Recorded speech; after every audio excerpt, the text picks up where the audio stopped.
6 pa lang ng umaga, gising na ako. Bago pumasok sa trabaho, nagluto ng agahan at naglakad papuntang trabaho.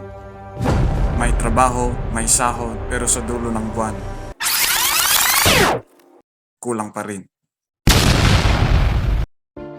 Tunog pamilyar. Ganyan ang kwento ng maraming Pilipino. Pero ang tanong, bakit nga ba hirap pa rin sa pera kahit may maayos na kita?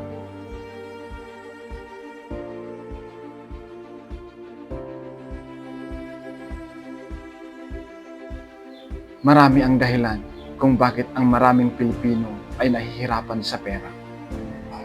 Una, kulang sa kaalaman. Walang nagturo kung paano mag-budget, paano mag-ipon, at paano umiwas sa utang. Pangalawa, lifestyle inflation. Kapag tumaas ang kita, tumaas din ang gastos.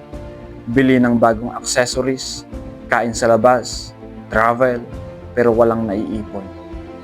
Sa ganitong cycle, paulit-ulit ang paghihirap. Pero may pag-asa at nagsisimula ito sa consumer education. Ito ang kaalaman na tumutulong sa ating maging matalinong mamimili, responsable sa pera at handa sa mga pagsubok. Kailangan nating maintindihan na hindi mo kailangan maging milyonaryo para maging wise.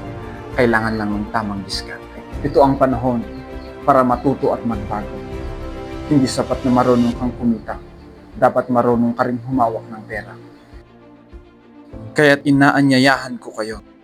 Makiisa sa mga financial literacy programs, matutong mag-budget, at maging mas matalino sa mga desisyon sa buhay.